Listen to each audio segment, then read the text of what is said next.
Hey guys, welcome to my channel. আমি মহারাজার। এখন আমরা কথা বলবো হচ্ছে বরবাদের গান নিয়ে। একটা দারুণ দুর্দান্ত আপডেট পাওয়া গেছে থ্রু আউট পৌশালি দিয়ে। অবভিয়াসলি এসএমবি পৌশালি দিকে ক্রেডিট যাচ্ছে, কারণ সেই প্রথম আপডেটটা দিয়েছে। কালকেই রাত্রিবেলা আপডেটটা আর কি এসছে। তা আমি এখন সকালবেলা কথা বলছি, সেটা হচ্ছে নোবেল ম্যান কিন্তু আবারও একটা গান গাইতে চলেছে। দরদে একটা গান ছিল নোবেল ম্যানের, বেশ কিন্তু গানটা ভালোই লেগেছিলো, আমার খারাপ লাগেনি। কিন্তু এই গানটা কিন্তু একদম ডিফারেন্ট হতে চলেছে। তো সে অলরেডি স্ক্রিনশট দিয়ে বলেছে এবং সেখানে সাকিবিয়ানরাই পাঠিয়েছে তাকে। এবং নোবেল ম্যান নিজের যে পেজ রয়েছে সেখান থেকে কিন্তু অফিসিয়ালি এটা জানিয়ে দিয়েছে যে তিনি বরবাদ সিনেমায় গান গাইতে চলেছেন। ইয়েস, বরবাদ সিনেমার গান কিন্তু রেকর্ডও হয়ে গেছে। এবং সেই গান সেই গানে নোবেলকে আমরা শুনতে পাবো, নোবেলের কণ্ঠ আমরা শুনতে পাবো।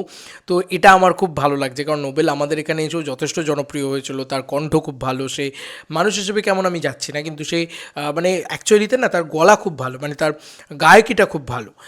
গায়ক হিসেবে সে খুব ভালো। তো এইটা খুব দরকার একটা গানের জন্য।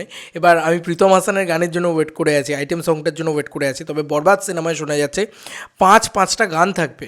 এটা একটা বিরাট বড় বিষয়, কারণ অনেকগুলো গান, এবং যত গান থাকে না সিনেমার ভিতরে, সেই সিনেমা তত বেশি ভালো লাগে। কারণ আমি এটা লক্ষ্য করে দেখেছি, গান থাকলে বেশ মজা লাগে, গান থাকলে বেশি থাকে। এটা কিন্তু সত্যি কথা, গান থাকলে দেখবে কমার্শিয়াল হয় আরও বেশি সিনেমাটা। তো যাই হোক, এই পাঁচটা গান থাকবে, এবং এই পাঁচটা গানের ভিতরে মায়া নামক একটা গান কিন্তু নোবেল গাইতে চলেছে। ইয়েস, মায়া বলে তিনি নিজেই লিখেছেন।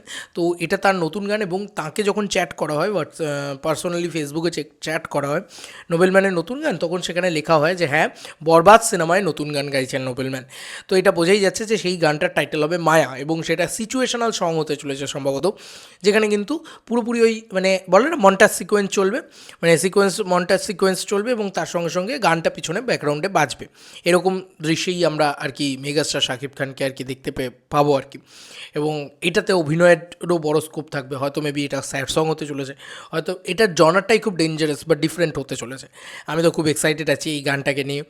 এছাড়াও আরও কারা কারা সিঙ্গার্স আছে তাদেরও কিছু ঝলক তো হয়তো সামনে চলেই এসেছে এতক্ষণে। বাট হ্যাঁ, আমি এইটুকু বলতে পারি যে নোবেলের গানটা নিয়ে আমি খুব এক্সাইটেড, প্রীতম হাসানের গানটাকে নিয়ে আমি খুব এক্সাইটেড, এইগুলো নিয়ে আমি খুব এক্সাইটেড।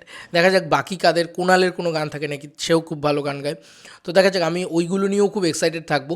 আর দেখা যাক যে একটা দুষ্ট কোকিল বা একটা লাগে উড়াধুরা, এই সমস্ত বড় বড় কী বলবো, ব্লকবাস্টার, চার্টবাস্টার, এরম ধরনের গান আরেকটা আসে কি না।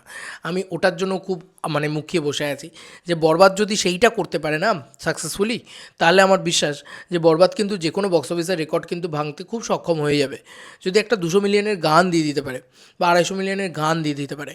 তো দেখা যাক, এখনও অবধি কোনো গান আসেনি। এবার একটা গান আসা খুব খুব খুব দরকারি। দেখা যাক, যেটা কালকের আপডেট ছিল যে কবে গান আসছে, সেটা কিন্তু পরিষ্কারভাবেই এবার বোঝা যাচ্ছে যে সেটা আস্তে আস্তে একটু সময় লাগবে। মোটামুটি ওই রোজার 15 দিন যে সিস্টেমটা রয়েছে সেই সিস্টেম অনুযায়ী আসবে। তাহলে দেখা যাক যে কবে রোজার 10তম দিন বা 15তম দিন থেকে আস্তে আস্তে আমরা ব্যাপারটা বুঝতে পারবো। আমি তো খুবই খুবই আশাবাদী, এক্সাইটেড। চলো বন্ধুরা, নতুন কোনো ভিডিওতে দেখা হবে। Bye bye.